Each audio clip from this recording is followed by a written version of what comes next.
everyone, and welcome to another very exciting episode of Nintendo Everything Refresh, the weekly show where we keep you all up to date on everything new and exciting in the world of Nintendo. I'm your host, Nick Serpa, joined today by the wonderful Tom Chaplin. Hello, everyone. I'm back again. Back again and better than ever, I would say. Well, thank you. And we are also joined today by Nicholas Shade. Hello, happy to be here. I think we're all a little bit still kind of recovering from the craziness that came with the last Nintendo Direct. For those who didn't catch last week's episode, we pretty much poured over every detail and talked about basically every game they showed off. And so predictably, this week was a little bit of a reprieve from all that craziness. Tom, I know you guys were super busy over on the YouTube channel unpacking everything. Yeah. I don't know if you've seen it yet or not. We had put out 3 videos covering the Direct, 2 trailer breakdowns, very extensive 20 to 30 minute like frame by frame analysis of the Zelda Tears of the Kingdom and Pikmin 4 trailer. So yeah, we definitely were digging the Direct as well. Yes, you guys were very thorough, to the point where when I was watching the Tears of the Kingdom one, I was like, how on earth did they even catch that little detail? Like, I would not have noticed that even if I was going frame by frame. It's shocking. The length, I know we mentioned this at the end, but the length I went is I put the trailer in reverse audio to make sure there was no hints of those weird voices at the end. And it's also gibberish backwards, but I was like, I have to know if there is. I need to figure this out. No, that's wonderful. It's the type of content the world needs. Well, Tom, since we have you here, what was your personal highlight from the Direct? Oh man, I mean, I was most surprised by not just Prime Remaster, but that it shadow dropped. I just wasn't able to believe it because it just feels so like I mean, this is a big week, this upcoming week for releases with Kirby and with Octopath Traveler 2. And then they're just going to cram in Prime Remastered, like in a dense area of the release schedule. I was just surprised by that. But, I mean, Pikmin 4 was the trailer that like got me excited because it just looked like a really like to its roots, like even though like the camera angle is different, some of the presentation is different, like all the Pikmin 2 dungeon stuff, like it looked a little bit like hardcore old school Pikmin design that, you know, I love Pikmin and love everything about it. So that's probably my favorite trailer from the Direct. But it was just from back to front. I feel good about that Direct. I think it was pretty fun. Yeah, no, there was definitely something for everyone. And yeah, that shadow drop of Metroid Prime Remastered, I think, just completely screwed up everyone's gaming plans for the last well, weeks. I will say I'm waiting on the physical release, so I haven't. Okay. I want that. Wise man. I want that hard copy of that game. They're not gonna Mario 3D All Stars me with this game. Okay, I don't trust it. Not the last time they did a GameCube remaster. It's gone now from the digital. It's gone. So, yes. This R.I.P. Sunshine. Yeah, it basically never existed. It's all gone now. Well, yeah, no, that's good. I'm glad everyone has had a chance to recover a little bit. Let's get into the headlines for this week. Now, some of this stuff is, I think I mentioned this last week, but some of this is actually stuff that happened like right before the Direct that we didn't have a chance to talk about because, like, really, what else are you going to talk about the week of a Nintendo Direct? But still some interesting conversation pieces here. So, right before the Direct, Nintendo had one of their big annual internal financial meetings, which aren't usually like inherently exciting, I'd say, to the average person. But I wanted to point out just this one little tidbit from that because there's just been so much talk lately about, well, really ever since the Switch was like a year into its life, what's the next Switch gonna look like, and what's the future of Nintendo's hardware? Are they gonna put out a Switch Pro or whatever? And we've talked about all that pretty extensively, but when Nintendo was kind of asked about the Switch's life cycle during this meeting, they were very kind of, I think, fairly transparent about the fact that the Switch still has a lot of life left in it, and that they are, still trying to focus on that hardware moving forward. We have a piece up on NintendoEverything.com that has his full statement, but he was talking about that. Let me see if I can pull out key quote here. So he said, this is coming from Furukawa. He said, Nintendo Switch, which will soon enter its 7th year, has sold over 120 million units, which, by the way, wasn't there a story that said it was now it's like the 3rd best-selling console of all time? Yep. Yeah, DS and PS2. Yep. It just passed Game Boy and PS4. Yeah, it's pretty crazy. But the long and short of this is just that they are continuing to develop new games. Like there's more stuff in the pipeline than we know of now. They said December last year they saw the highest ever level of engagement with the platform, and that they're continuing to focus on putting out new evergreen titles. So there's a lot to unpack here, but I think the message he was trying to send was that the Switch still has a lot of life left in it. I don't know. What do you guys make of all of this? I think it's interesting because at this point in time, I think basically everyone is looking towards the new system, right?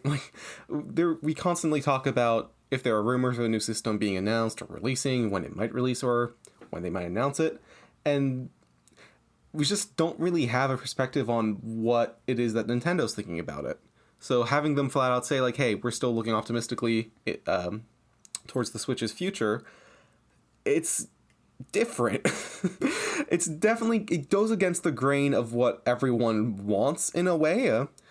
At the same time, it makes some level of sense because the Switch still is selling well. It really has not slowed down in terms of sales at all.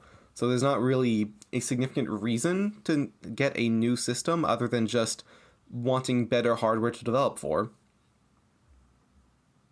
Right. Yeah. Yeah.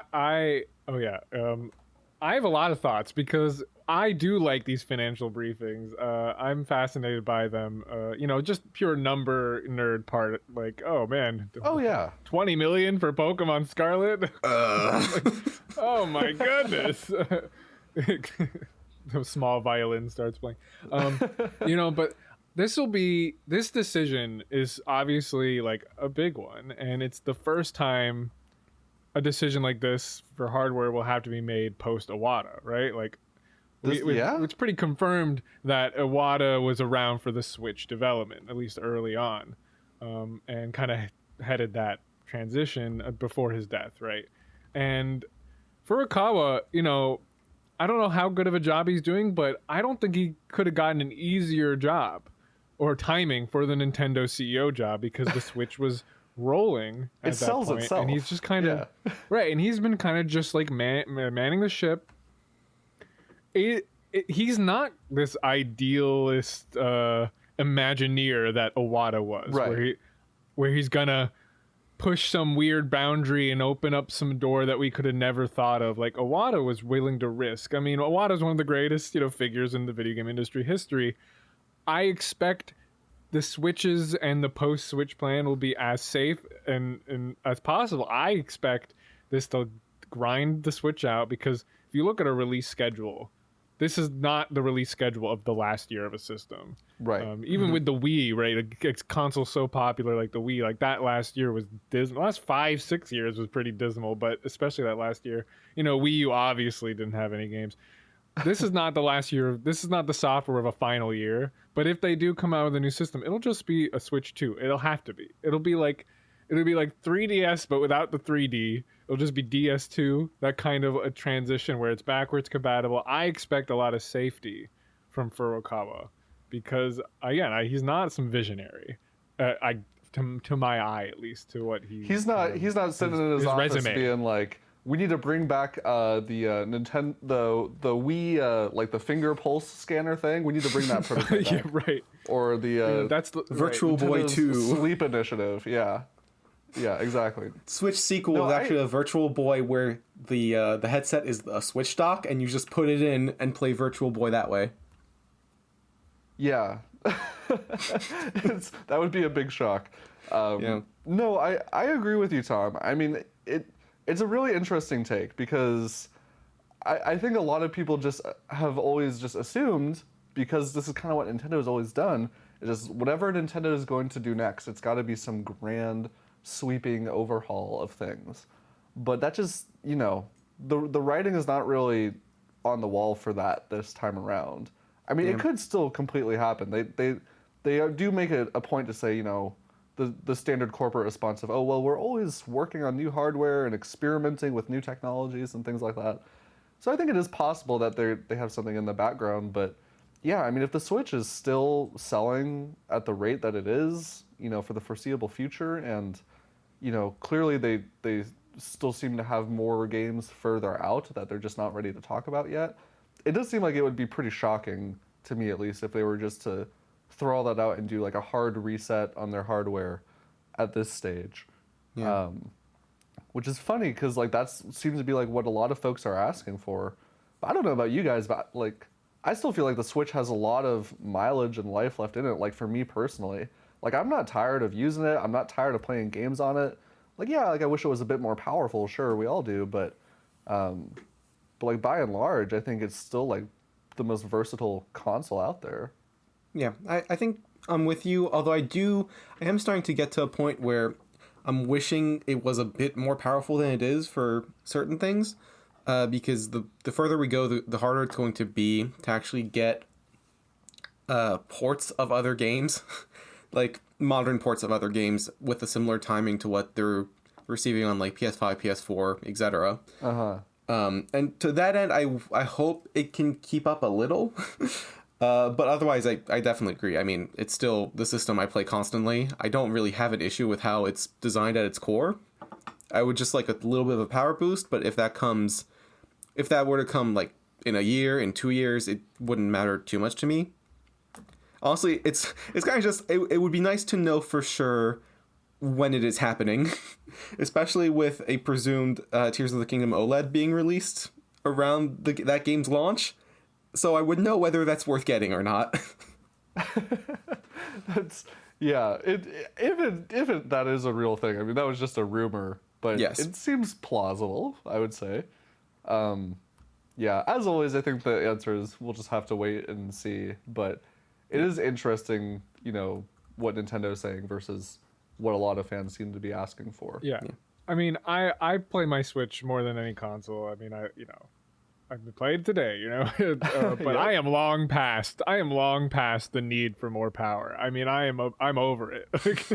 Like again, I love the Switch. Don't get me wrong, but I definitely think a revision or more power would do kindly to even the games that look great on there. But maybe they could run at 60 FPS instead of 30. There's little things. Sure. Even ports of games that you wouldn't think the Switch couldn't handle, like TMNT, right? The new TMNT game. Well, that had frame rate issues on the Switch, only on the Switch. So like stuff like that are reasons to want to kind of maybe move on quicker. But I get why people feel that way. Yeah, totally. Also, Well- to what you're saying, Tom, about Furukawa just being less risky, I kind of want that because I don't want them to make a Switch successor that is just all in on one gimmick like the Wii U did and completely bombs. I'd be much happier with the Switch 2 that is just, this is the Switch but better. I agree with you. I just want us to like take a moment and like recognize, this is the first really big decision he's gonna have to make as CEO. The Switch was Iwata, and Iwata's home run. He's like home run or complete whiff, right, or a strike, because he goes for these incredibly risky, brave moves that are, again, in retrospect, whenever the book on Iwata comes out, are incredibly amazing choices that he made. But I agree, maybe just a Switch but better is all we need. Yeah, yeah, pretty much. I think that's what that would make a lot of people perfectly happy, myself included. All right, well, this is a good chance, I think, to remind everyone of Nintendo's other consoles that are now, they've been on life support. Now they're just about to just be dead, at least in Nintendo's Speaking of eyes. dying consoles. Speaking of death and, yeah. This is our I think, monthly reminder that the 3DS and Wii U eShops are about to be no more. One of the kind of question marks that was up in the air about that was, like, can we still have, like, what's going to happen to our funds once the eShop shuts down? Like, are we just going to lose whatever credit we have in there? And so now Nintendo is saying that if you have your 3DS and your Wii U like account linked with your Switch like eShop account, you can still use those funds over on your Switch and merge them over until next March, so March 2024, which is good. It's these, whenever I start seeing these types of stories, it just reminds me that this whole shutdown is right around the corner, and it makes me sad. Rip. Yeah. We barely knew ye. You know, I have a hot take theory about Nintendo's timelines for these things. Please. I don't know if you all remember when they announced this shutdown happening. It was last year, around this time last year. They said they were going to be closing eShops. And it was like conveniently like either the day before or day after the direct they announced Earthbound was coming to the Switch, into the Switch Online. The mother Which effect. I think that announcement and that decision to release it, and then is intertwined as a marketing gimmick to make us like, because if the Earthbound was gonna be even for 1 second locked to the Wii U, we all thought it was gonna be lost to the Wii U or 3DS, there would have been uproar. But because that direct just announced it, we're good. And then what happens with this direct? Game Boy and Game Boy Advance are coming to Nintendo Switch Online. Everyone, it's gonna be all right. Oh, Metroid Prime, because you have the trilogy on Wii U eShop. Like, all these type of virtual console game announcements happen right before a big drop about the eShop's further damnation. And that's, I think they're very calculated. No, that is a great point. Even like, I mean, as much as I would love to think that somebody at Nintendo of America deciding when to release this press release is thinking, we really have to think about the Earthbound fans. I don't really. The cynic in me says they're just trying to bury it under the torrent of news that comes from the direct. They're just like, oh, well, people won't see this. It's too perfect, right? Yeah. It's too perfect that Earthbound's the announcement the day before they announced the closure of the eShop and on 3DS and Wii U. Like, that is not an accident. You can't tell me otherwise. Like, that's 2 episodes in a row I've been on that I said that. No, this is good. I don't know. This is the level of conspiracy theory that I think is helpful to the broader Nintendo game public. Yeah, no, I've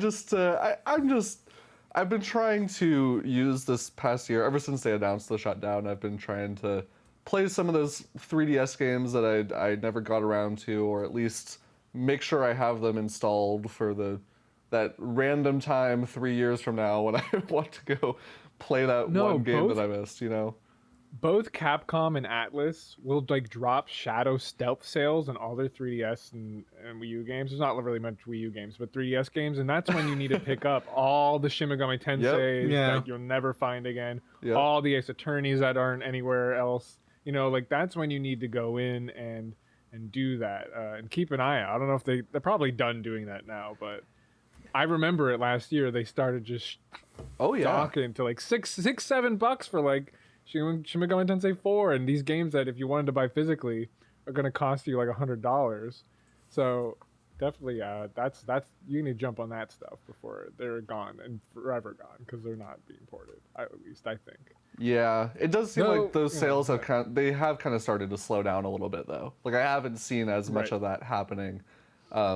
Although I will say I think it's a better situation than like what's going on. So I was a big PlayStation Vita fan back in the day, and I guess I would still consider myself a PlayStation Vita fan. But it's Sony, like they still have the shop open. They were gonna shut it down. A bunch of people complained, and they actually listened, and they're like, all right, we're gonna keep the PlayStation Vita store open for this foreseeable future. But all like they have not like updated it at all, which makes sense. But like they're not letting publishers do what Nintendo is letting publishers do right now with the sales and all that. So like there are still games on there that go on sale all the time on every other platform that just are still a full $40-50 on the Vita. So I actually really appreciate that Nintendo at least gave some of us a chance, albeit a short chance, to save a little bit of money. Yeah, get those 3D virtual console ports from M2. You got to get the Sega 3D games.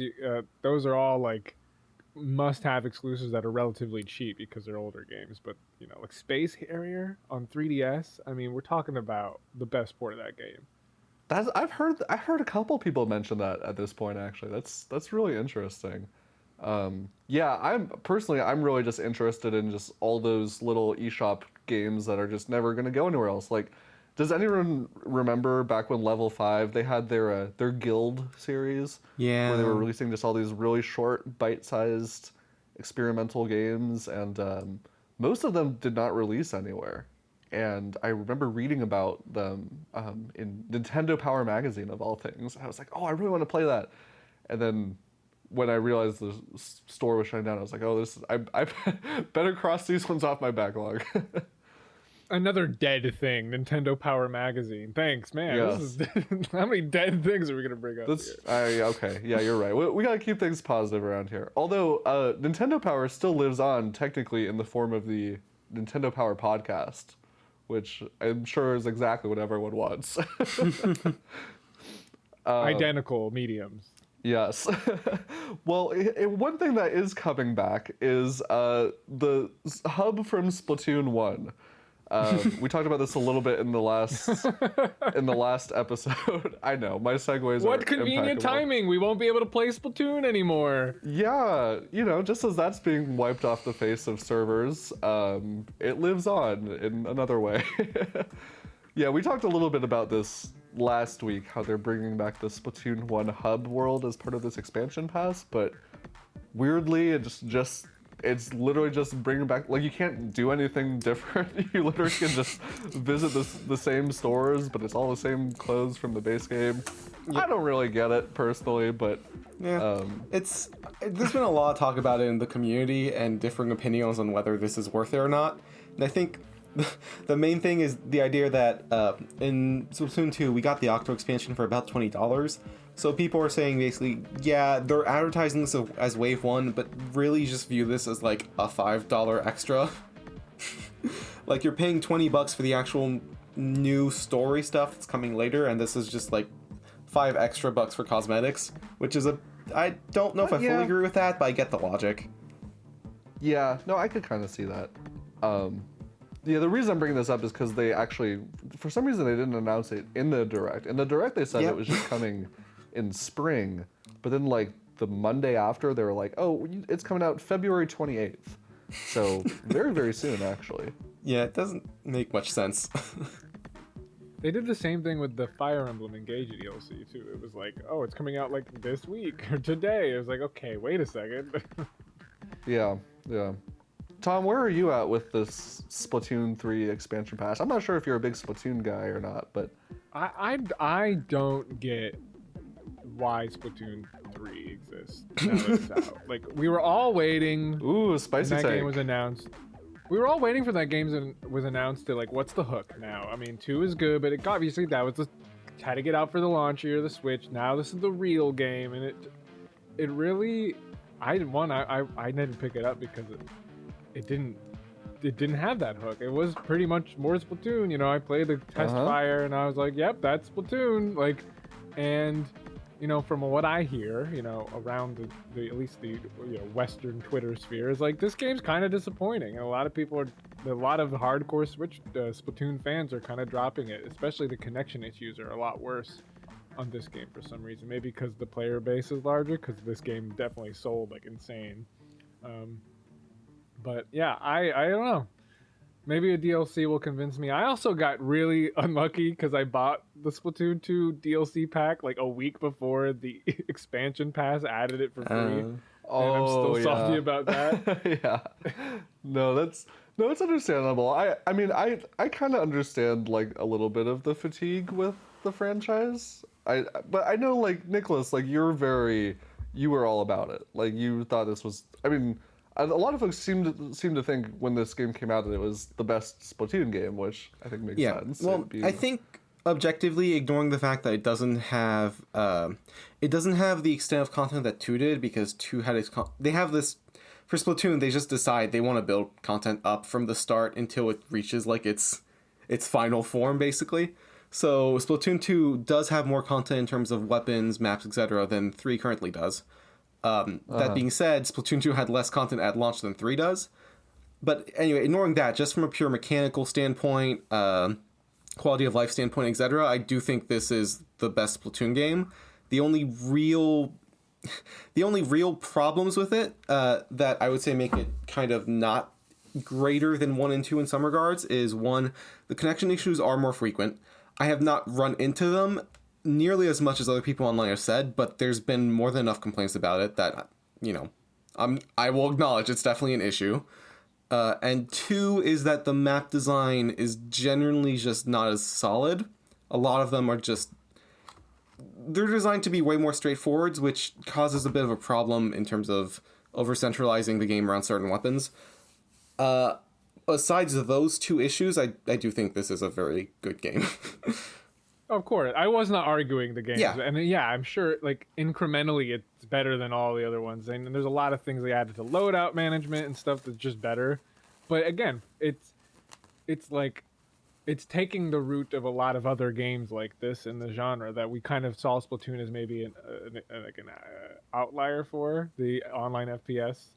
This game feels more incremental in a way that maybe the first 2 was able to skew a bit because of the console difference and everything like that. But yeah, Right. not to say it's a Yeah. bad game. I definitely want to clarify. Obviously, very competently made, fun game, but Yeah, just no, not the bleep that I was Yeah, hoping. no, that's valid. Right. Yeah, no, different strokes for different folks. Totally agree with that. Well, Splatoon was also in the news this week because the opening of Super Nintendo World is imminent, and that's exciting for a lot of folks who live here in the U.S. and are able to travel to the West Coast. But in an interview with Mr. Miyamoto himself, Polygon asks about, did you guys ever consider any other IPs to base Super Nintendo World around other than just Mario? And he mentioned Splatoon. He said many other IPs were considered, and that Splatoon was one of them. And it just kind of got me thinking, like, what would a Splatoon like theme park look like? Like what would you do? Like, would you have like a paintball like experience? Food stand, kind of thing? you'd have like one of those games where you have like a light gun shooting at probably Octarians from the story mode.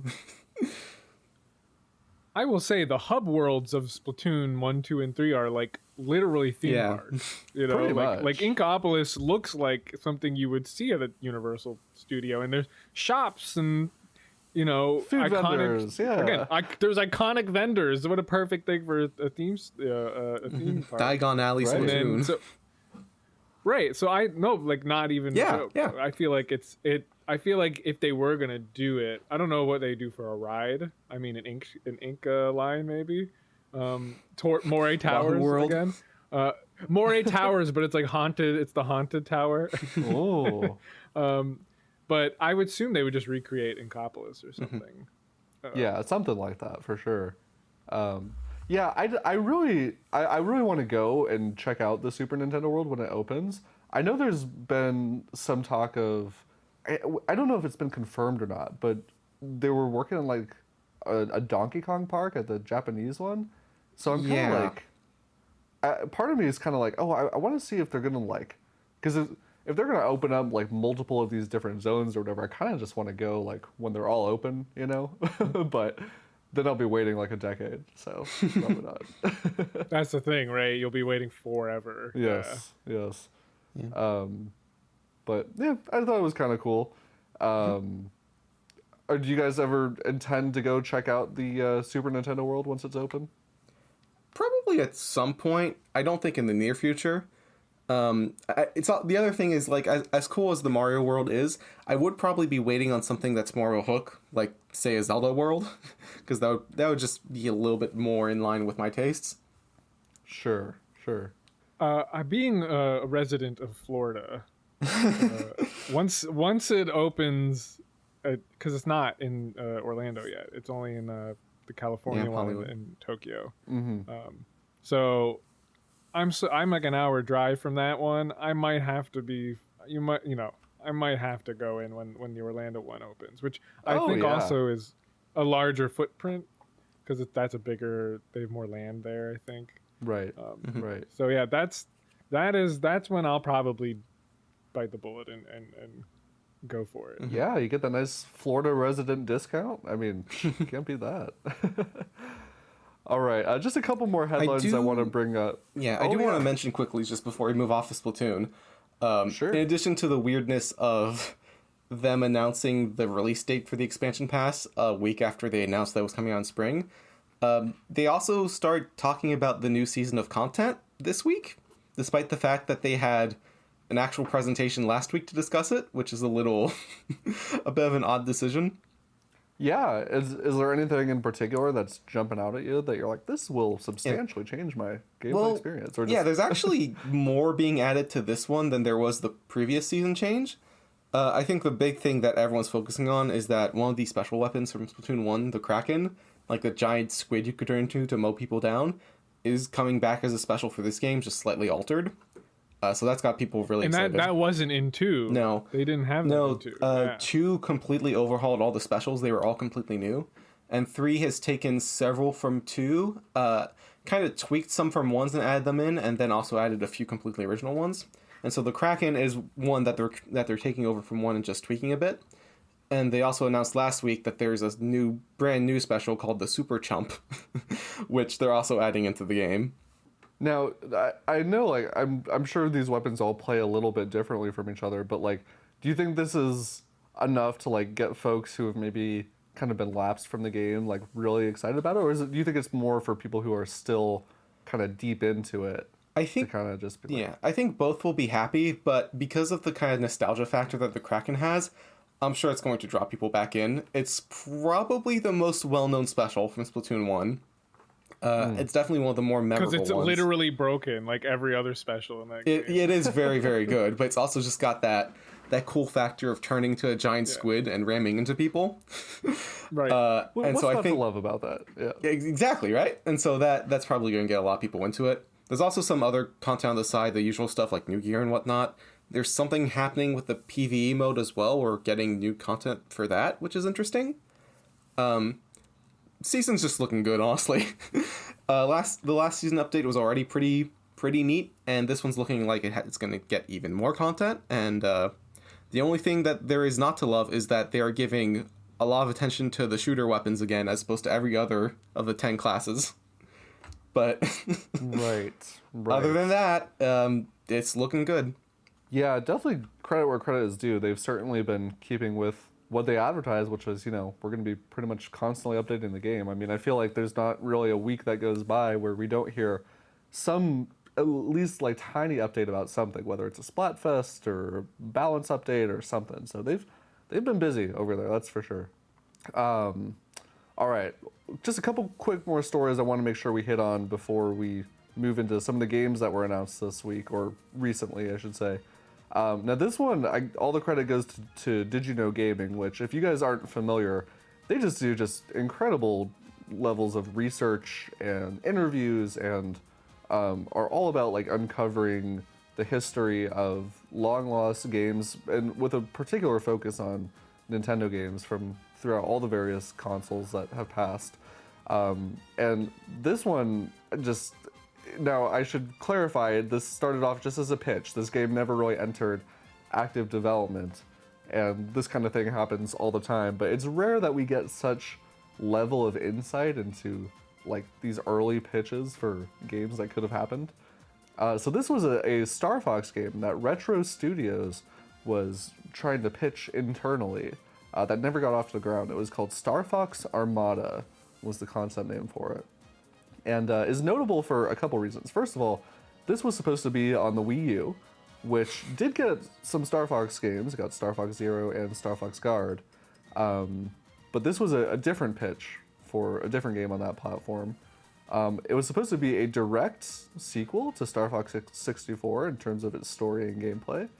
So the whole premise was about kind of, Corneria needs to be rebuilt, and so you're going off on these various missions to search for allies and resources, and of course you discover a new big bad guy.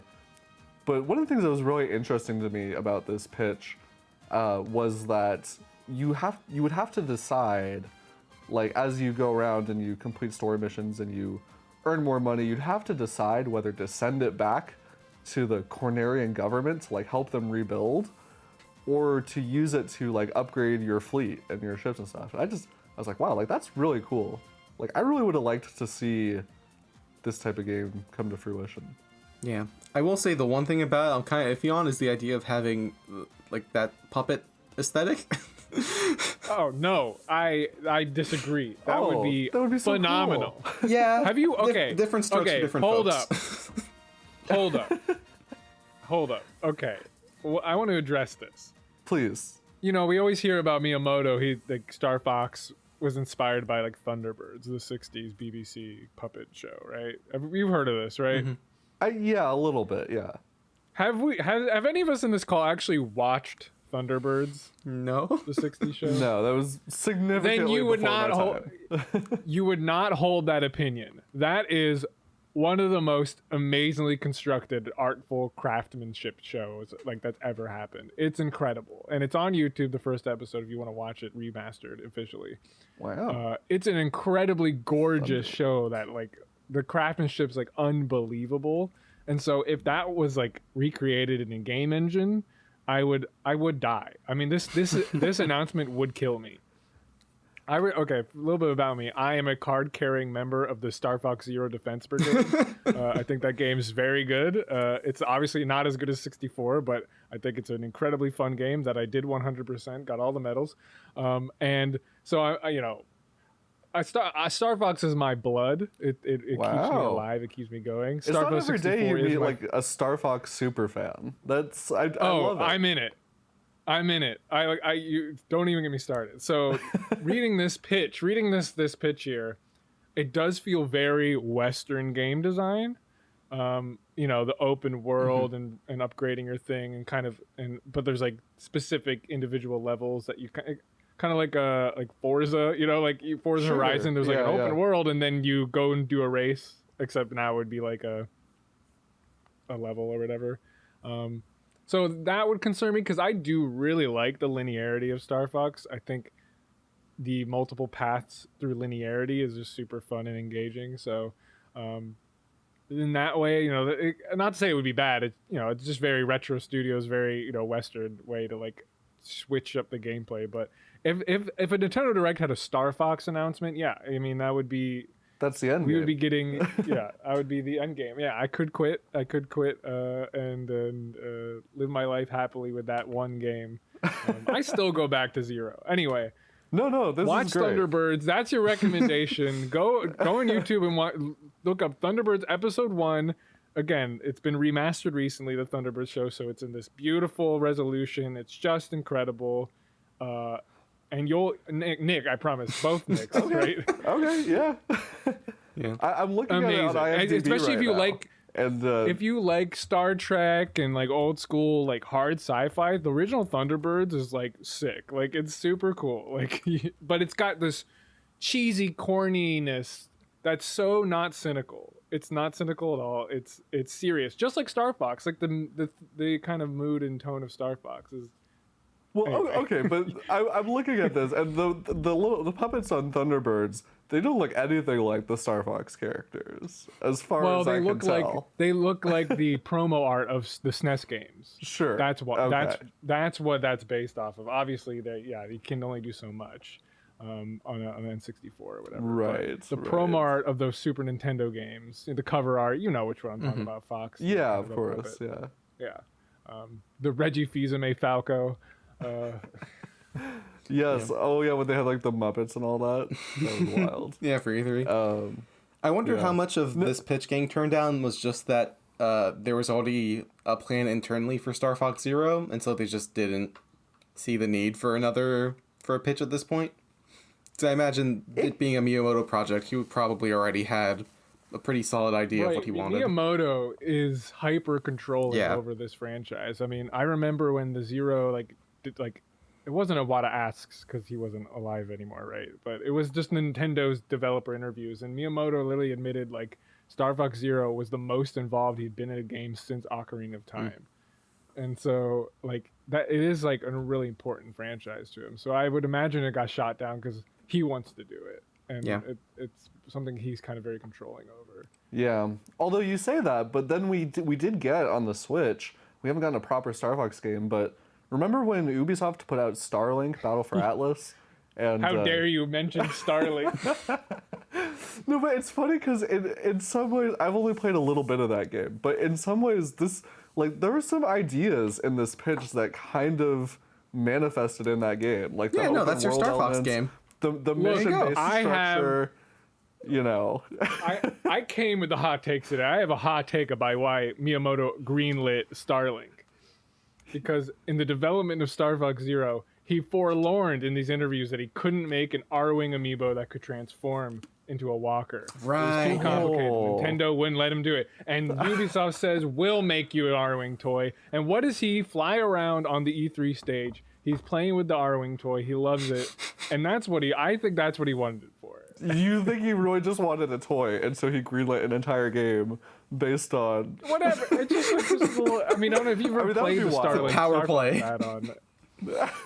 It's pretty minimal. I mean, it's a lot of cutscenes, sure, like, cool animations, but it's pretty minimal, like actual gameplay benefit to the Starlink game.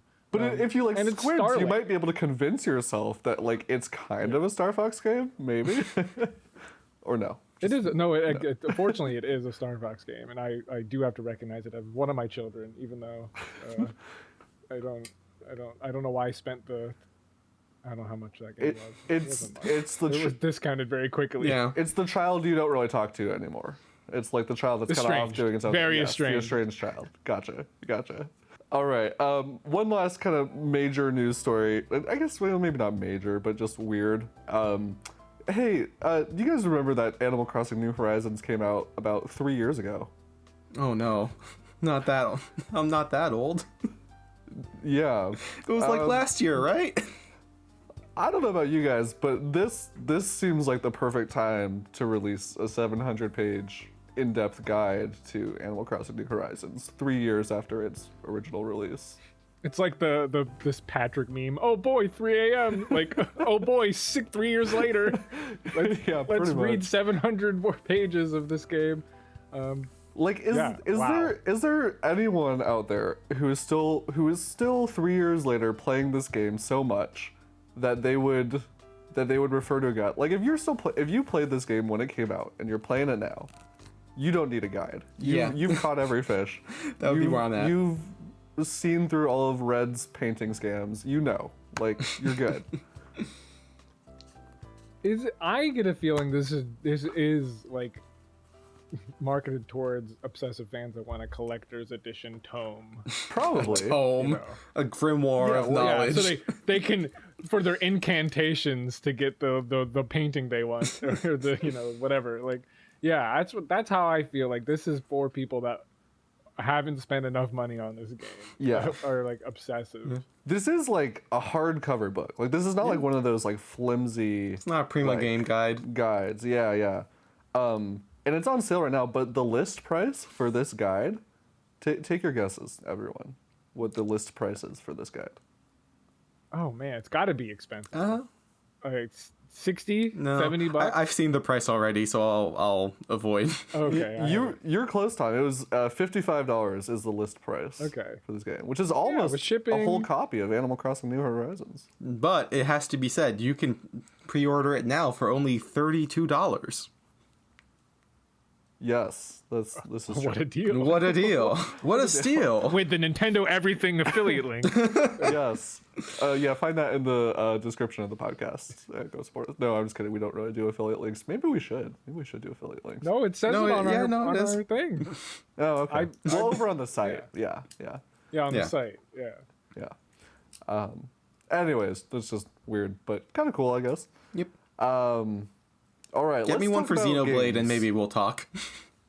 No, Yeah. the last Xenoblade guide I bought, I got screwed. The Xenoblade Chronicles X Prima guide with all the misinformation. Oh, Oh yeah, my but I gosh. want give me I'll an never actual forget. accurate 700 page Xenoblade guide. I would buy that.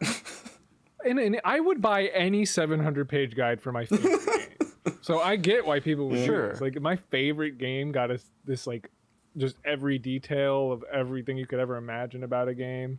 Then yeah, I would do that. Yeah, Especially that's a big true. game like Animal Crossing or Xenoblade. It's probably got like every piece of furniture in it, and like every, like like I'm trying to think, like 700 pages is just a lot of pages, so it's got to be. It pretty is a lot ridiculous. of like content though, Yeah. because if you have information on all the individual villagers and all, and plus there's all the DLC stuff, which I'm not super familiar with, but I'm sure that also adds a lot.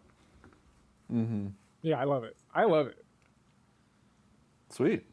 All right, let's switch over to games. You would think that the week after a Nintendo Direct there wouldn't be a lot of games to talk about, and you'd be mostly right, but there are still some interesting smaller projects that I think are worth shouting out for one reason or another. So this first game, I don't think a lot of people have heard of it. It's called Bleak Sword DX.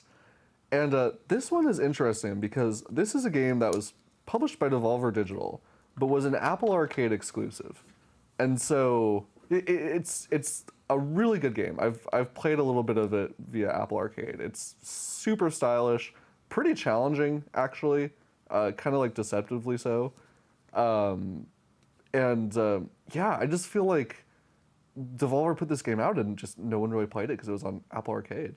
But it's getting ported to other places now. So now it's coming to Switch. I think it's coming to other consoles as well. It plays out kind of like, I mean, it's very much like a combat action game, but it's just a very different approach. Like you're playing through these very bite-sized diorama levels, and you can get through them pretty fast. But just the overall just vibe of this game and the atmosphere is incredible. Like it's super just surreal and spooky, but it's also got that retro aesthetic to it. It's a lot of fun. I think people are gonna probably try this and be like, wow, where did this game come from? That's what I think. Yeah, I had not heard of this until you sent the rundown, and after watching the trailer, like, I'm in love, and it looks incredible. And yeah, I definitely am excited and intrigued by picking it up, especially now that it'll be on a console. I assume that will improve the control input, quality of the game, because it looks incredible. So all the power to Devolver Digital for publishing this elsewhere.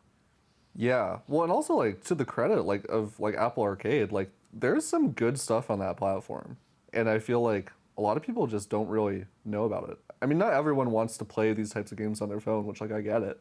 But like, hook up a controller to your iPhone and you've got some good stuff to dig into over there, I will say. Well, and this feels like a game that would work well with controller too, though. Which even like you think Yeah. Apple Arcade, you think touchscreen focus control scheme, but this feels like this could be right at home. Oh yeah, absolutely. Yeah, I'm excited to see how this one feels now that it's on consoles. Now this other game is. I'm just fascinated also just by how many weird League of Legends games we're getting.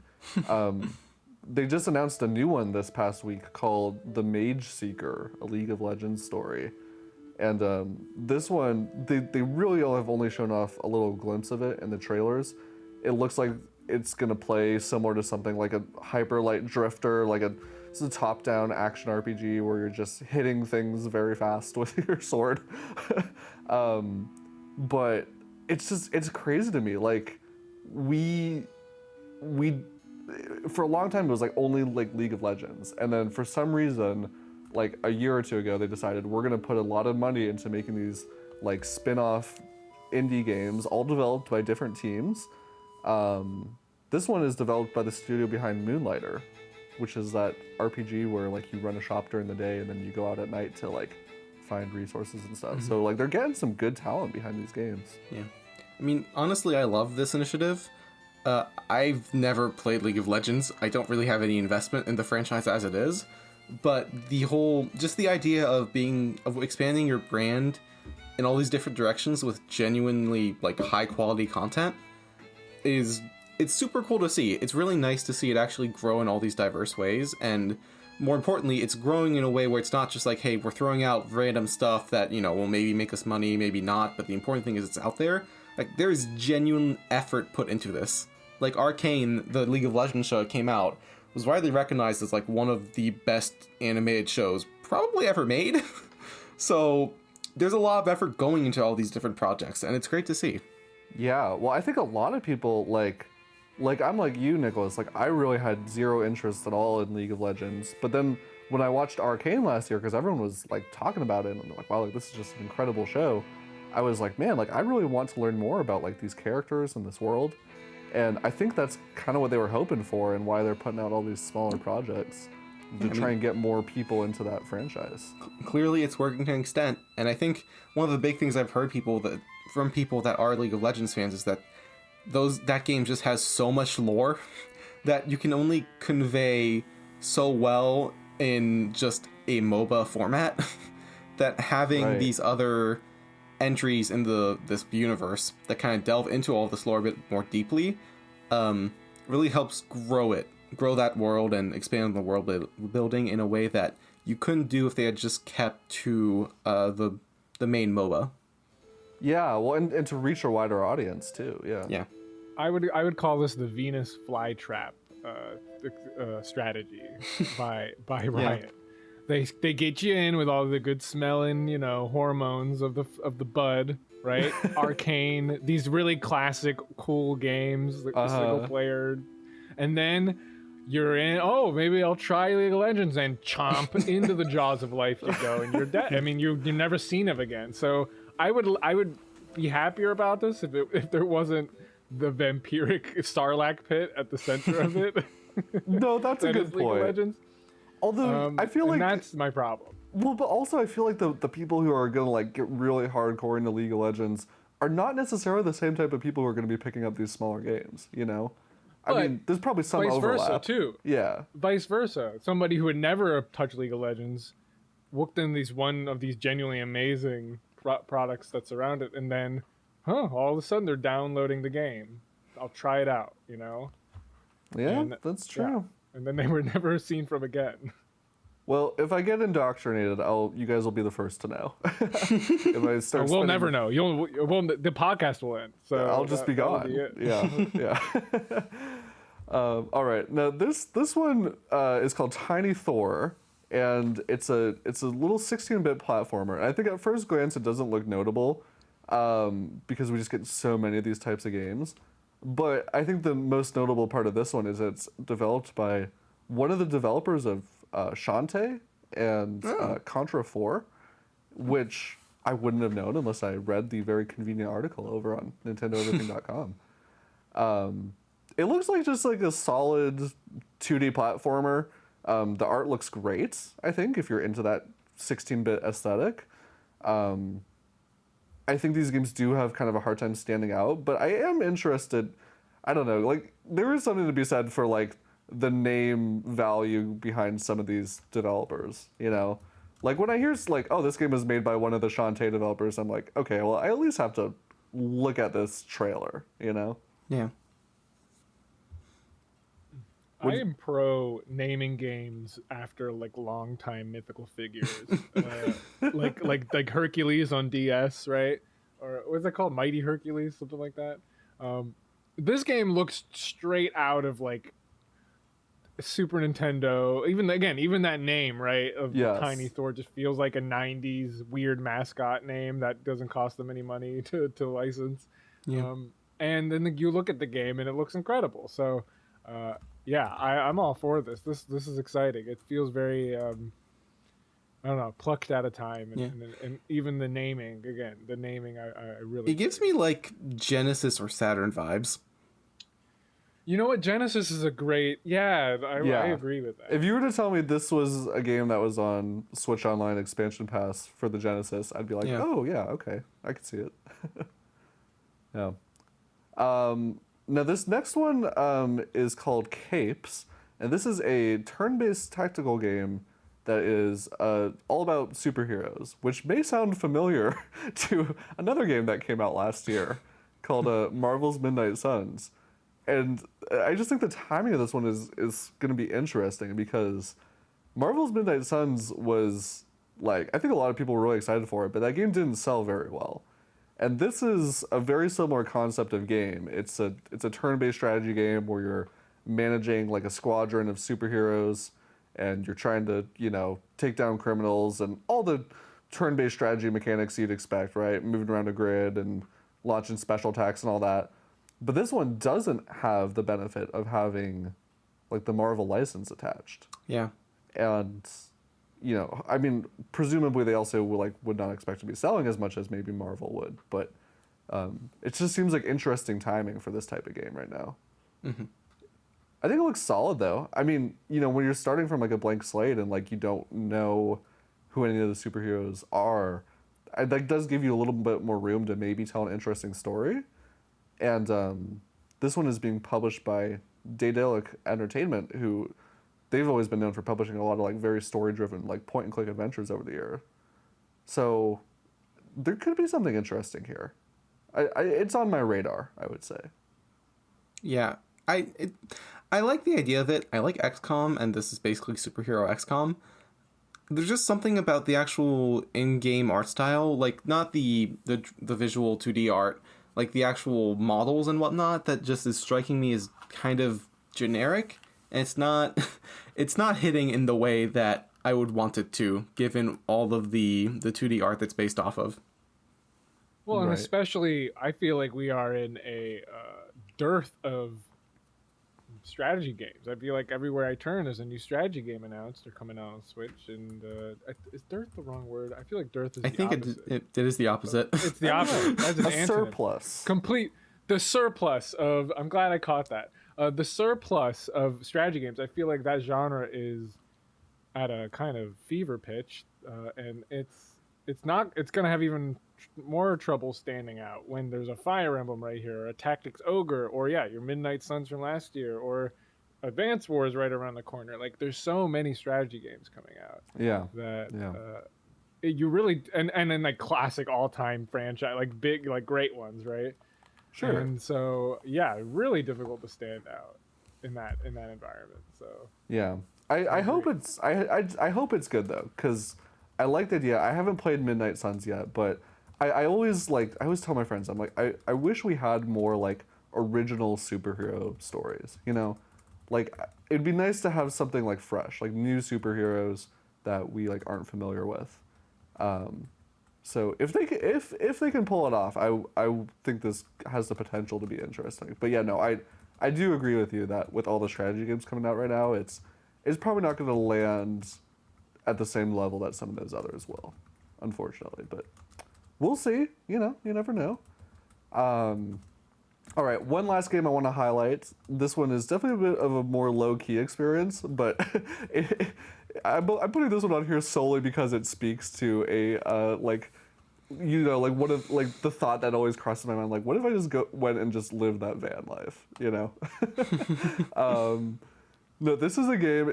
They compare it to Unpacking.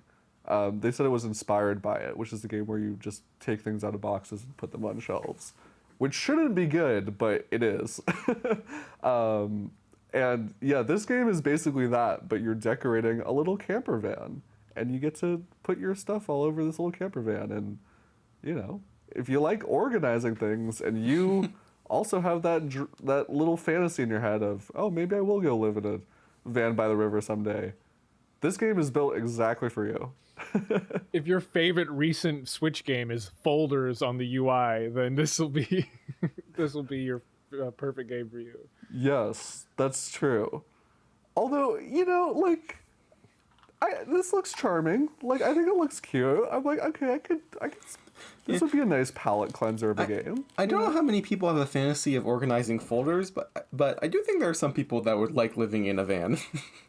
Exactly. When those folders popped out on Switch, I'm putting all the Tetris games in one thing, my Muso games in another. I was having a lot of fun with that. So, But you can't even access the folders from the home screen. like, I know what. like Tom, like, what are you doing here, man? I agree. What the heck is that about? Where's that? Give me another theme. I don't. Anyway. Yeah. Can you play your Switch portably in the game Camper Van? Like, can you pull out your Switch? Can you play Camper Van within a Switch within Camper Van? Yes, exactly. How many layers is this? No, I think this is one of those games where you're just like an omnipresent being, like looking through the walls of this camper van and just using your force powers to telekinetically organize things. I don't think you have like a little like Animal Crossing villager to move around. Yeah. So it's act Can I buy a $700 Yeah, Animal there you Crossing go. guide Yeah. within Camper Van? Yeah, this is the ActRaiser of unpacking, Tom. You nailed it. Are there It's- NES games in the camper van that can emulate? These are the $1 million questions that I don't have answers to, unfortunately.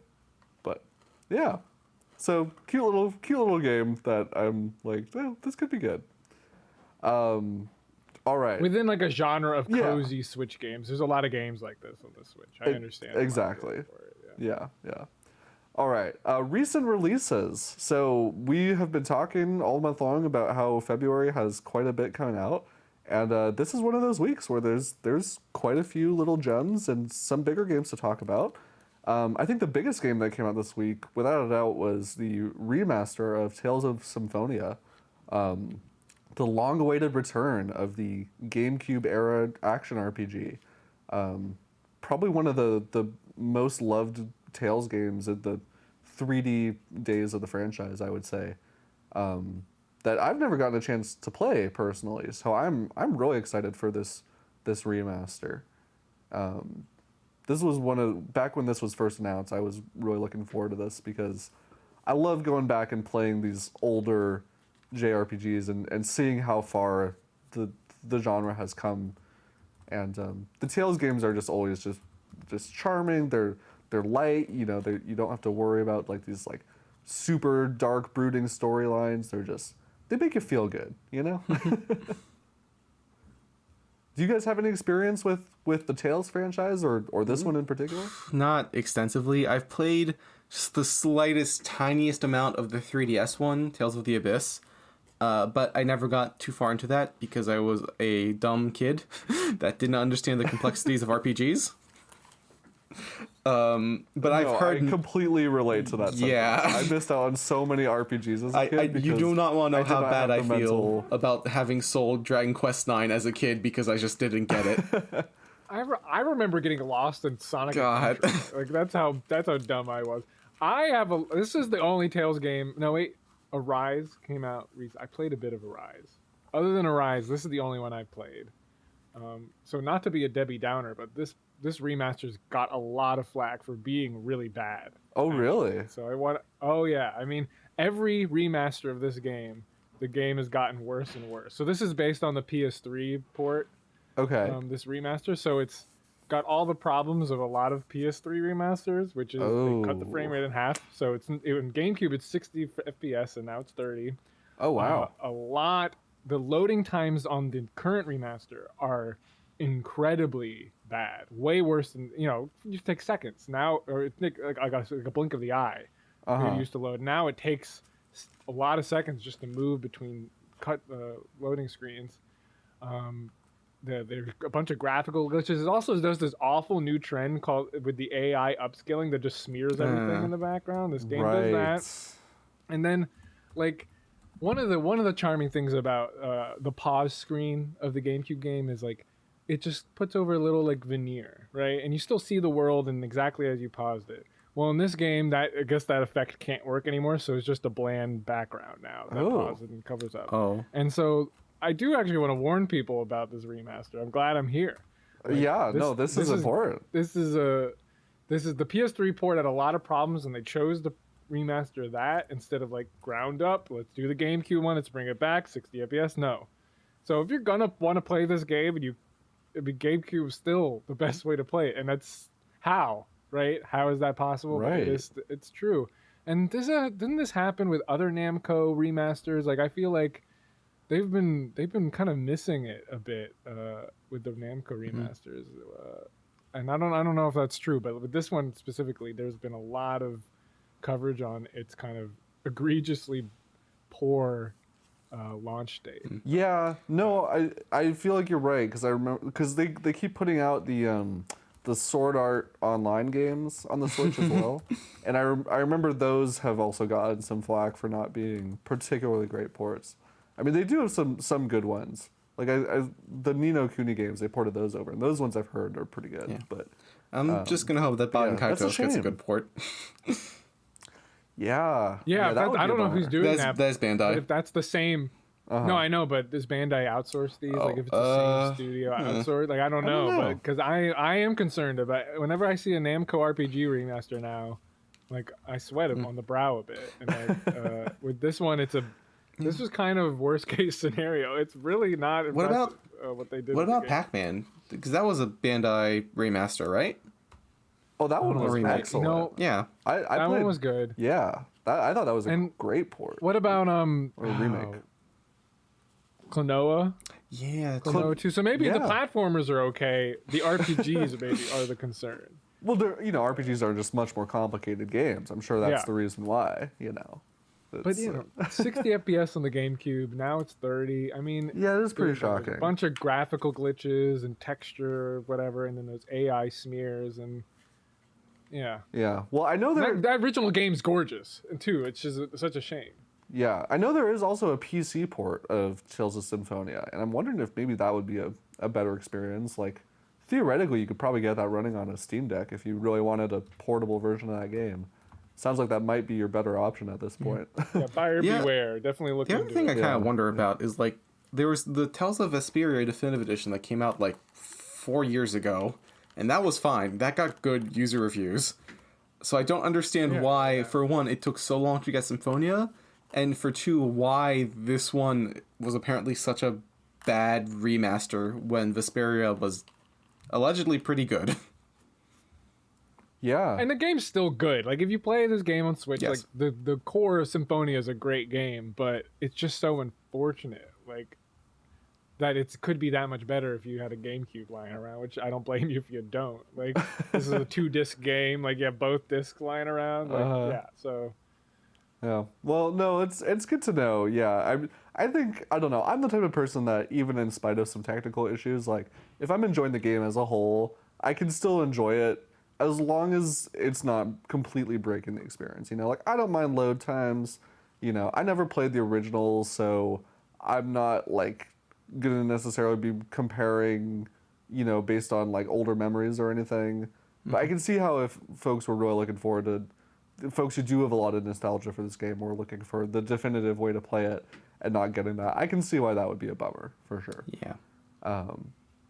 Well, on the brighter end of the spectrum, one game that has been reviewing pretty well is the new Theatrhythm game, Theatrhythm Final Bar Line, which is far and away like the definitive Theatrhythm Final Fantasy game that they've put out. I really can't emphasize enough. This game just has a shocking amount of content in it.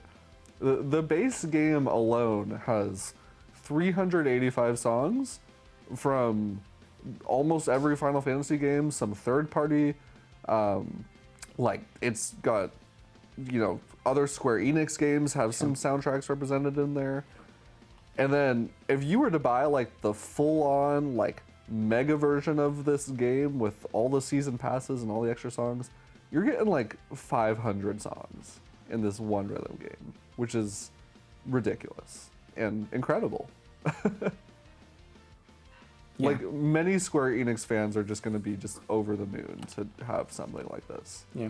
I have not played enough Final Fantasy games to have a real appreciation for the soundtracks for all of them. But the fact that they are all here and they all seem pretty well represented and evenly represented is really, really cool. I played the demo for it. I think I mentioned that a couple of weeks ago. It's really fun. It's a very fun game. Even if you aren't aware of, even if you haven't experienced the legacy of all these games, it's still a really fun and really good experience. Yeah, I mean, you kind of don't really need to. Like, you kind of just need to have enough awareness of, like, what Final Fantasy is. Because, like, as you're going through the various songs, you're moving, like, if you pick, like, a Final Fantasy 2 song or whatever, right? The characters will show up and they'll be in their little chibi art. and they're going through like the field stages, which is basically them like marching through a field and battling enemies and stuff, and that's really it.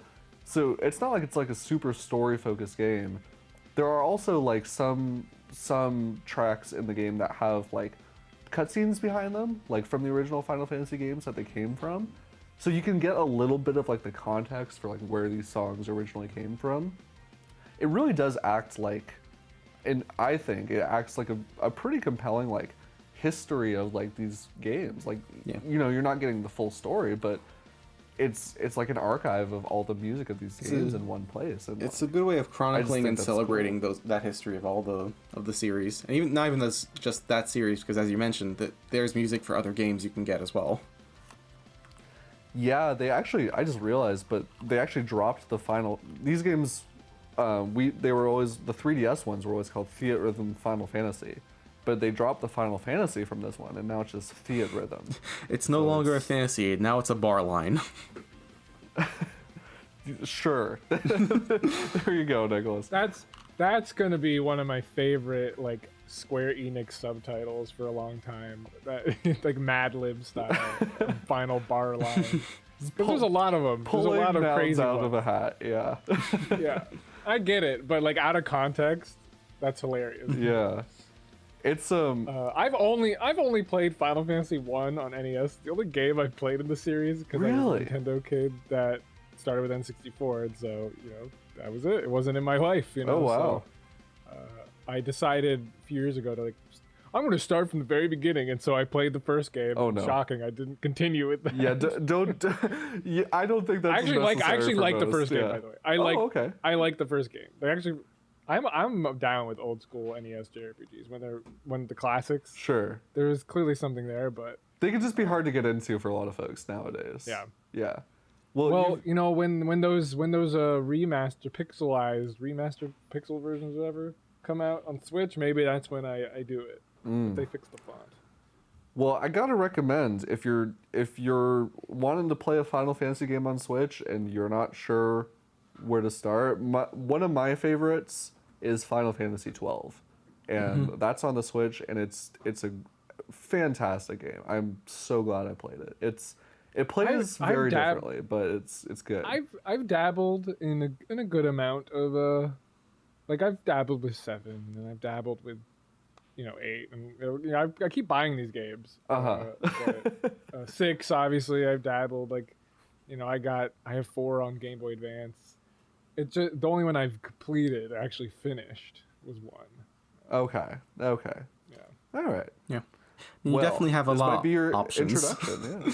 You do. To go with on Switch. Now, Nicholas, I know this next one is one that you're excited for. I think this might be the last one we talk about today, just for the sake of time. But I want to make sure we get this one in because I know you were excited for this one. Blanc, the black and white kind of co-op adventure game with the cute little fox character, and I think that's a little dog. Yeah, it's a little wolf. This one was on your radar, right? Yeah, I mean, it's really cute. I haven't played it yet. I might pick it up at some point eventually. I just haven't gone around to it. Part of that was the Direct just having so many other things shown off. But no, it's come out. People seem to enjoy it. The one main complaint I've seen is that some of the puzzles can be a little obtuse at times, and that the game's a bit on the shorter end. But it still looks great. I still want to try it out. I also have confirmation. This is in a way a spoiler, but it's a spoiler that I think is necessary for my personal experience, that the animals don't die at the end. So well, that's good. It is good. That's a very real concern for a lot of people. Yeah, you attach to the cute little animals and see them. No, that's not happening here. They're going to be happy and okay. I guess because it is 2-player, that'd be pretty unfair to the player that was playing as the deceased critter. It's going to be like, you can't play anymore. What was the game that the It Takes Two devs? Actually, never mind. This might be a spoiler. Ignore this. Yeah. No, but I know what you're talking about, Nicholas. Okay, there you go. That was a good surprise. Yeah. Anyways, no, I'm always just... I feel like, we've seen a lot of games that try and take this kind of black and white art style aesthetic, but I'm always surprised at how many different ways there are to do it. I think the first game I played that was like a black and white game was Limbo. And I think that game really like it inspired a lot of other games with a similar art style, but this game just looks totally different than that. I think partially because it looks like it was all sketched out on paper, you know? Yeah. It looks beautiful, and my wife and I, my wife and I have been getting more into playing games like this together, and I think I'm gonna have to pick this one up at some point because I think she would really enjoy it too. Yep. All right, well that's just about our show for the week. Thank you so much to everyone who has listened up to this point in the episode. But before we go, we will end with our classic segments. What have we all been playing lately? Hey, I promised a name. That's I promised right. to name this show last time I was on. What you got? I have a name suggestion. Oh, okay. I've lived up to my end of the bargain here. I would not come back on without a name suggestion. So, this is Nintendo Refresh, right? Yeah. Podcast. And this is a segment of the Nintendo Refresh podcast where we quickly talk about our impressions of games we've been playing recently, right? Uh-huh. So how about we call it Refresh Rate? Ooh. All right. No, I like that. Like almost like the refresh rate for like your display too. Like Exactly. 60 yeah. hertz refresh rate. All right. Yeah. There I you like go. it. I like it. That's yeah. You get points for creativity and also points for just coming up with something when I could come up with nothing. So, When none of us could. yeah. Hey, all right. I'm Refresh glad I rate it came. is. Refresh rate it is until we all get tired of it and pick something else. All right, Tom, since you have already given us just such amazing ideas today, what have you been playing since we last had you on the show? I know it's been 2 weeks, but the answer still remains that I am continuing my Fire Emblem Engage time. As I said, I was playing my first playthrough, and I said, there is no first playthrough. You always do 2 playthroughs of every Fire Emblem game if you're, like me. And so I'm in the second maddening difficulty playthrough. Wow. Really, really getting into the meta. The meta of this game, super fun. Again, this is a shockingly good strategy game. I keep advertising videos on this channel, but the one I'm working on is like an essentials like mechanics guide for this game. So if you're looking to jump in, hopefully sticking tuned to Nintendo Everything will have some helpful stuff to get you into the game, because again, it's just so much fun. There's so many options. It's probably the most fun I've had with the strategy element of Fire Emblem in since Conquest, probably. Okay. On the 3DS. Yeah. Because the meta for this game, while definitely like still flyer dependent, but Three Houses, like the meta for Three Houses was make every single character a Wyvern Rider. And that's the meta, because all the maps are so big. In this game, flyers are still really good, but it's not as dominated by them, and so there's a lot more flexibility with how you can kind of maximize your best units, and it's just still fun. Now I can skip all the cutscenes and move right to the good gameplay of it. So that's what still the same game. Probably next time I'm on, it'll probably still be this game.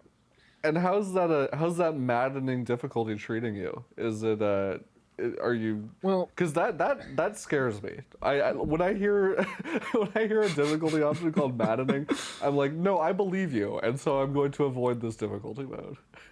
There is a map.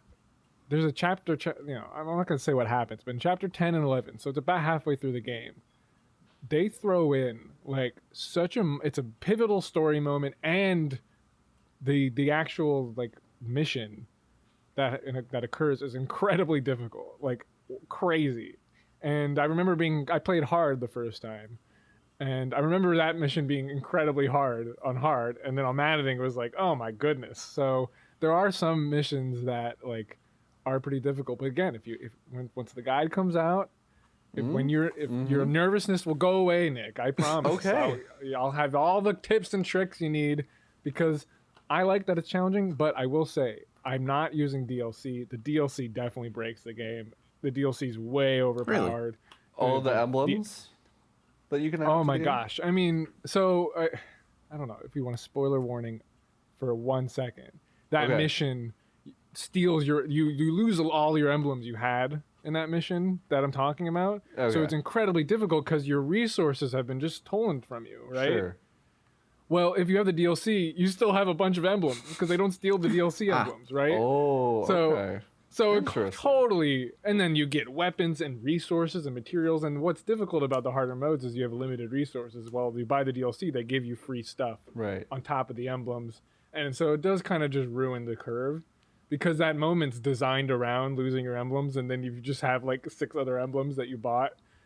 You lose that kind of challenge to it. So I will say probably maddening isn't as hard if you have the DLC, but without the DLC, it's a real challenge, which I'm always for with these games. So as someone who is deep into Fire Emblem Engage, we talked about this a little bit on our last episode, but to me it's interesting that, you know, a major crux of this game is getting new emblems for your party. And that's basically the whole gimmick for this one, right? Old characters come back and can join your party as emblems. Cool. How do you feel about like them basically saying, all right, our DLC is this, like it's that exact same thing. Like to me it feels weird that like the whole premise of this game is we're going to let you recruit old characters, but not all of them. Some of them are only locked behind the DLC. And I'm sure there are some folks out there who are probably like, these are things that should be included in the base game because it's the concept of the game, you know? And I'm curious where you land on that. Like, do you feel like these DLC characters are like worth the extra money, or do you feel like they should have been there? Where are you at with that? The DLC for Fire Emblems, going back to where they started doing DLC, has always been just, for me, like game bustingly bad, as in like the difficulty curve and the balance of the game. And that's not what I want out of the. I enjoy these games because they're difficult and they're challenging and they're strategic, and every single DLC is like, here's Marth and he's the best unit in the game, and here's whatever and he's the best, and he just completely destroys the balance curve. So I'm always against the DLC, especially on a first playthrough, because it will ruin the balance, the difficulty curve. Now, in a game with like a real story that was trying to take itself seriously, just throwing random characters into it would upset me, but like right. it doesn't, like it's not ruining anything by like, how is Hector here now? It's like, yeah, Hector's here now. Deal with it. Like whatever, like it doesn't affect the story. Like I'm not worried about, well, it doesn't make sense he doesn't have any lines. It's like no one has lines in this game. So yeah. The emblems are also so non-characters. I mean, I mentioned this 2 weeks ago. They're so like they don't say like, oh, they have some cutscenes and some, you know, like end credit, or not end credit, but like end of the game, like they have some initiative on their own, but like for the most part they're not really, they're a little bit like caricatures of their original game. So yeah, okay. I don't know, I don't like DLC in Fire Emblem that doesn't add challenge or levels to it. If all it is adding resources to make the game easier, that to me is, you know, just defeats the point of the fun of that, you know. Yeah. It just feels like sometimes Nintendo's like, well, we needed to put out an expansion pass for this game. Like, we have to put one out for every game now. It kind of feels like, so, like, what can we put behind this expansion pass? And to me, it felt like, I know this isn't always how game development works, but specifically for this game, the idea of like, you know, this is a whole game based around emblems, but we're going to take some of the emblems and you can only get them in the DLC. I think like on paper that kind of like bothered me a little bit, because I was like, oh, that seems like kind of like going against like the spirit of the game and like taking some content out of it for that. But if it's not really as substantial as I think some people thought, then that's good to know. At least it's not like you're locking a whole story arc or it's so anything. similar to like adding the Kraken to Splatoon 3. It's the same, because emblems are just superpower things you can use during battle. Like it's the same. They're not like units, you know. Right. They're you sync your unit with them, so you gain new abilities. They're more like new abilities, more so than a unit on the actual map. Gotcha. All right. Well, I appreciate that. No, that's good to know. It makes me feel a little bit better about the overall DLC thing. Well, my opinion was DLC is bad. You're right, but for different reasons. right. Copy that. Nicholas, what about you, man? What have you been up to this past week or so? So, We've, speaking of recovered DLC, from the direct. the Xenoblade 3 DLC came out this week. And Oh yeah. so I've been playing that, and I've been trying that out a bit. I also played the Octopath demo that came out after the directed, so that's been interesting too. But really, most of my time has been devoted to trying out the Xenoblade 3 DLC and then playing Metroid Dread mode a bit more. Both are good. The DLC it's cool. It's basically what I expected. The new character is pretty standard. The crafting system that you get through this new character is good. It provides a small endgame loop. But really, the main draw is the new roguelike mode called the Archsage's Gauntlet, and that's really fun. Like I said, it's basically what I expected it to be, and it works really, really well. So the idea is... So how does that work exactly? Yes. So the idea is normally in the main game, you have a party of 6 main characters that you can swap control between at any point. And then you have one additional character that is like another story relevant character called a hero. And you can control them, but they just basically provide additional support in battle. For the Archsage's Gauntlet, it's a roguelike mode where you have a short battle against a group of enemies. Once you defeat them, you head to a shop. You can choose to purchase an upgrade. And then next battle starts, finish that one, shop, etc., etc. Every 10 battles there's a boss that is difficult and you get like a free upgrade. But the main crux of it is that rather than 6 characters that you can control, you can only bring one of your main party of 6 into the mode. And then at shops, you recruit the other 6, but those 6 are all heroes. So you can't directly control them, they're all AI controlled. So you are just controlling this one main character you are bringing in, and the others you're progressively buying and upgrading as you go.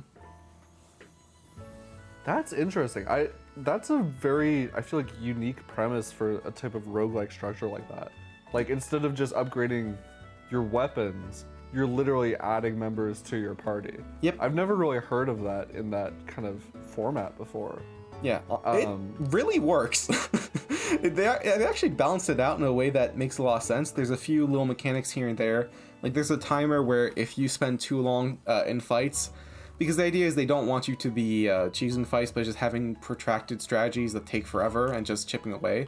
So there's a timer in place where if you take too long fighting things, you'll start getting stat debuffs, and you need to periodically refill the timer by buying, like, time refills at the shop. It all kind of blends together really well.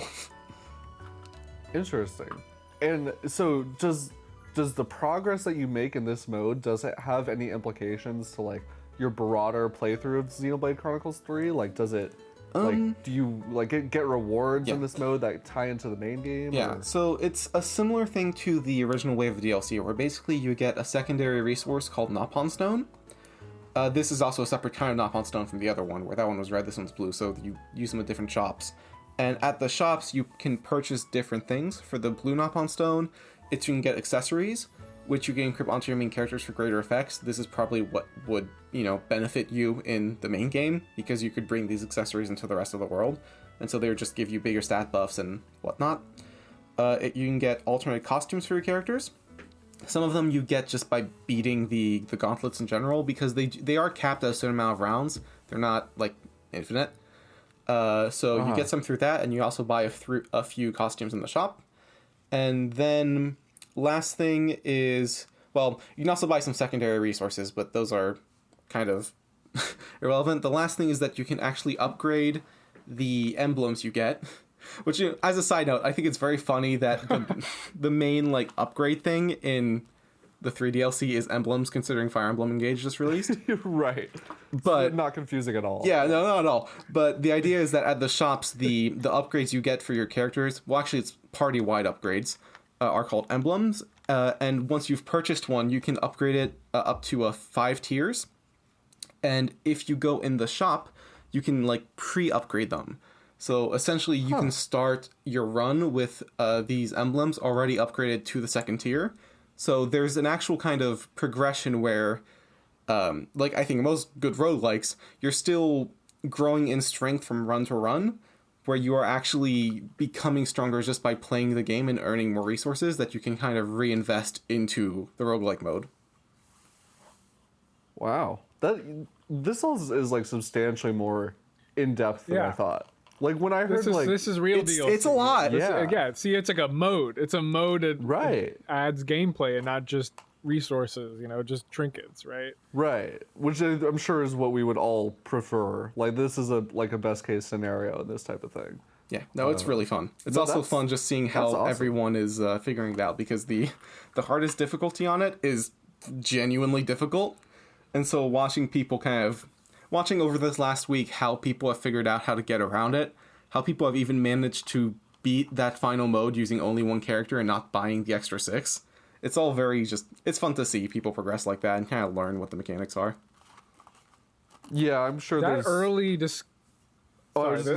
discovery of the meta around a new mode that just comes out is so exciting when you're in the fan base and you're locked in. That's what I'm experiencing now with maddening. It's like, that's the best part, when something's not figured out.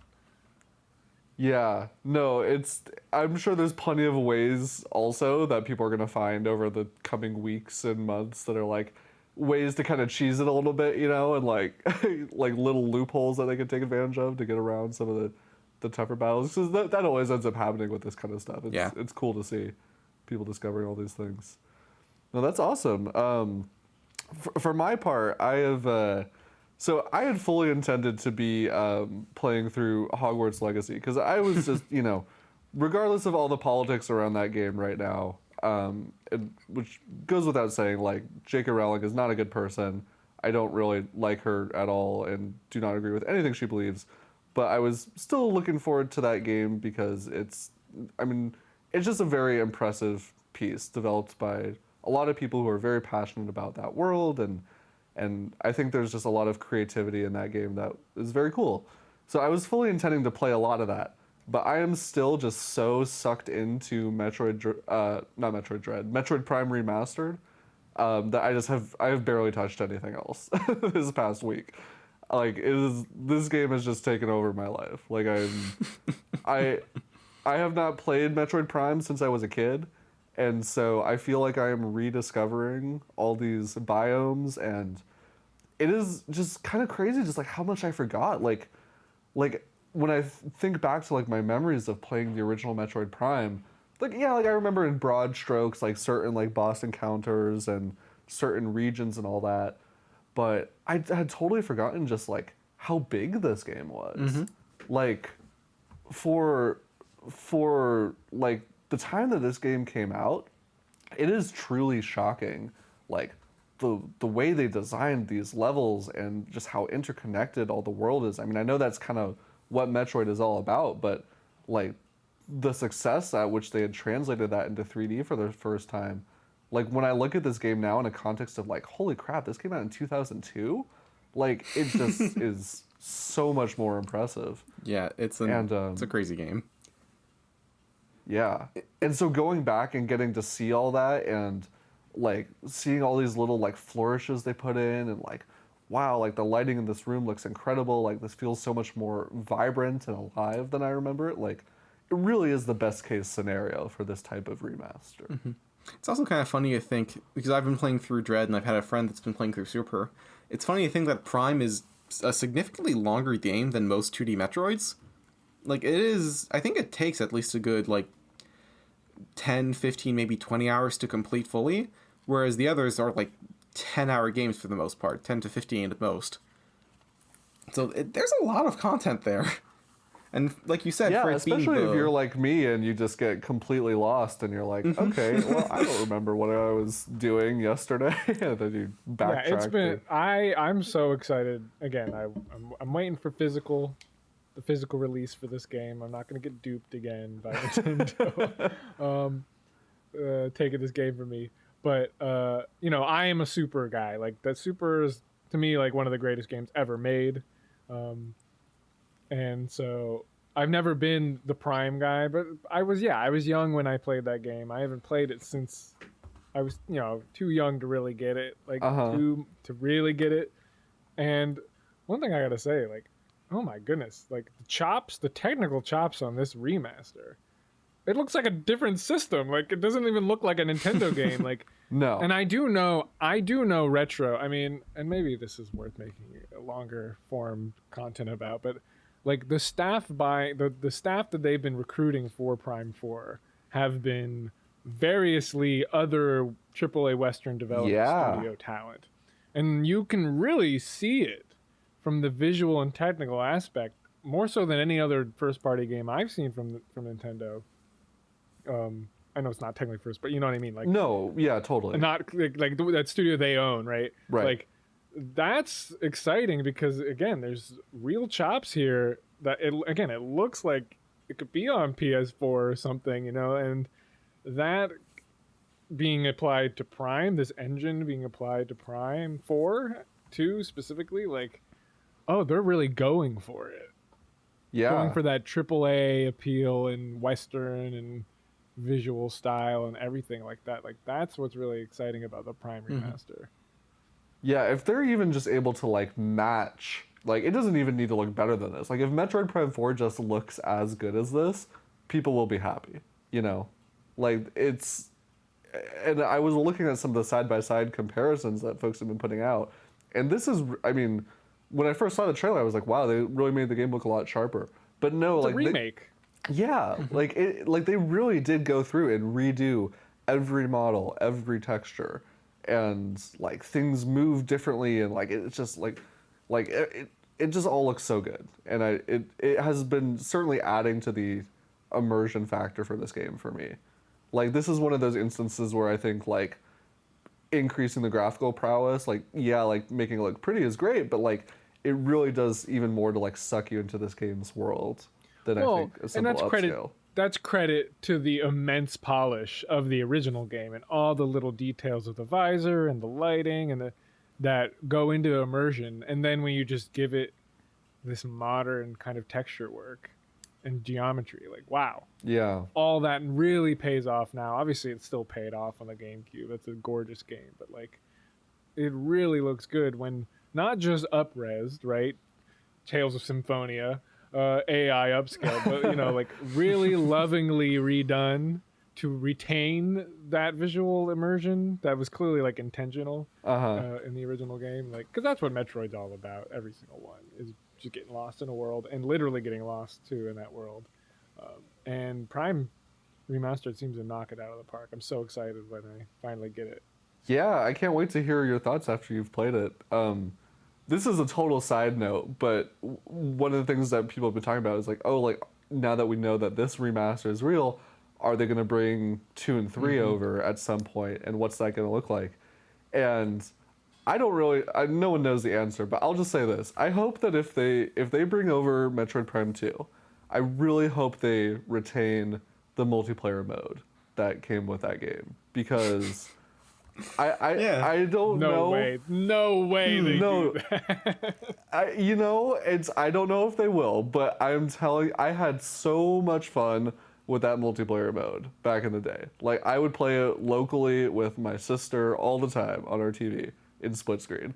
And I like, now that I've been playing the remaster and realizing like how well these mechanics hold up, like from combat situation and just the overall traversal, I'm like, I feel like if they really like spent even just a little bit of time just making this multiplayer mode work again on the Switch, you know, it could look and play spectacularly, and that would make me very happy if that happened. Will it happen? I don't know, but I'm really unconvinced they would do anything with those games.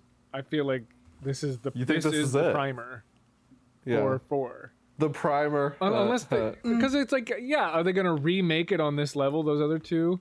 No. And then would they just port Metroid Prime Trilogy when this game exists? That also seems unlikely with this game existing now. But what if they could they already have remastered these games and maybe they're just not showing them yet? They're like trying to spread them out? I would love that. I would love that. That would be great. I mean, I guess I'm pessimistic about the likelihood. I think we are getting the games because it would be too bizarre if we just had 1 and 4 and then 2 and 3 never came. That would just be a little bit too odd, I think, even for Nintendo. My main question is basically either are we getting 2 and 3 after 4 releases, kind of a hey, here's a primer, then here's the main dish, and now you can check out the other things, or are we getting 2 and 3 before Prime 4 releases? And if we are, are they both going to release at the same time because they're a less, I guess, polished package in a way, like they aren't as deep of a remaster? Or are they spacing them out? Because I do think if they're spacing out like 1, then several months later 2, then several months later 3, that might be stretching it out a bit too long. Yeah, maybe. Although, Nicholas, I have to disagree with you that Nintendo would not just not release 2 and 3, because I think they who are we absolutely talking would. about? Would Sony or Microsoft do that? Maybe not. Would Nintendo? Pretty good chance, I would say. Yeah, I just Much don't want to my to. dismay. Hey, No. Wind Waker and Twilight Princess are crying in the background right now. See, Yeah, I have the that's hot true. take Pour that one Wind out. Waker and Twilight Princess don't strictly need a remaster on Switch. Yeah, they could just literally They just need to port it. show No, up. I'm saying I don't and think it's they even strictly easier to need to come be on over. Switch. What, do you want them to Oh. be on Wii U Well, forever? they've been on the last 3 systems, is kind of my opinion. So, like, if we get it, that's obviously nothing bad, and if they do it, like, sure, that makes sense. But it's also not like the games have been completely unavailable for years and years. Like, say, some GameCube titles, like Sunshine had been for 3D All-Stars, or like Thousand Year Door or something. These games have been available on 3 separate home systems, all in a row. True, but not digitally after, a month from now. True. Right? Like, you're not going to... Someone else... You can dust off some Wii U or buy one out of... I don't even know where I'm just saying, I don't think there's been a desperate need for that. That being said, I do think after Tears of the Kingdom releases, assuming pretty the Switch desperate, has a Nicholas. few more years in its lifespan, we will probably get them. I just don't think it's as desperate of a need as people have been making it out to be. Well, as a fan of Metroid, the need is very desperate for 2 and 3. But for Nintendo, the sales need for 2 and 3, I'm sure would pale in comparison versus Twilight Princess and Wind Waker getting ported to Switch. Well- I feel like Metroid's always struggled selling. So, Well, unfortunately. I did see something interesting over on the Metroid subreddit that apparently Nintendo is sending out. Nintendo always seems to send out surveys to their Club Nintendo members after they buy a game, but it seems like the survey that they've been sending out for folks who have bought Metroid Prime Remastered is actually a little bit different and a little bit more in depth, and it's asking questions like what do you think is unique about the Metroid Prime games and a little Please more help us. like We they're don't know trying what to do with Prime 4. right, but Why can't she crawl? there are times where I'm like, you're telling me she can't crouch just a little bit, but yeah. But yeah, no. So it's interesting. So it does kind of seem like they're treating this whole thing as like an experiment, and I'm hoping that if this game is selling well, that will be the kick in the rear that they need to put the rest of the games on there. But we will see. Mm-hmm. We will see. Other M remake when? That's all we need to know. Prime Federation Tom, Force. I would love that. Tom, I would unironically love that. I would play that. Really? Would you? Oh, I Yes. was joking. You like Other M? I like it for its gameplay. I think it was not a perfect game, but I think it was actually. I have good memories playing it, and I think the story of Other M is the Room of video games. I feel like it's that bad. Like, it's so funny. It's hilarious. Like when Samus does the thumbs down, and that I literally tear up from laughter every time I think about it. yeah. It's That's a bonkers. really in the weeds reference. I'm sure no one's. What is he talking about? No, I do think that game it is crapped on for some reasons that I think are understandable. Like the story is nonsense and does not really live up to Samus's character. Like I get that, but I actually think the third person gameplay was pretty fun. Like I think it played better than a lot of people give it credit for. Of course, the game itself is solid. It's like a Mega Man, or Yeah. something. And then yeah, you get a story that just Yeah. No, I would like to see them re-release that just to see how people who haven't played it react to it nowadays. That would be so much fun. All right, folks. Well, this has been a wild episode, but thank you so much for listening to us and for supporting our show. We really appreciate it. And if you like what you heard, please spread the word. We are on all these streaming platforms, from Spotify to Google Podcasts, Apple Podcasts, Stitcher, even, if you're one of those cool people who listens to podcasts on Stitcher. Yeah, go and check us out and spread the word to your friends. We always want to get new folks listening to the show. Also, be sure to go over to the YouTube channel where Tom and Sam are putting out really good content, and lots of it. So, yeah, we're excited to see what else you guys do, Tom. Yeah, we just put out a GoldenEye controller guide video, and just the nonsense of remapping that Nintendo's forcing you to do to play that game functionally. There should be some helpful tips and also some, hilarity at the sheer absurdity of what you have to do to make that game work on the Switch. Awesome. All right, well, thank you again, everyone. Thank you guys for joining us, and we will be back at you next week with everything new and exciting in the world of Nintendo. See you guys later.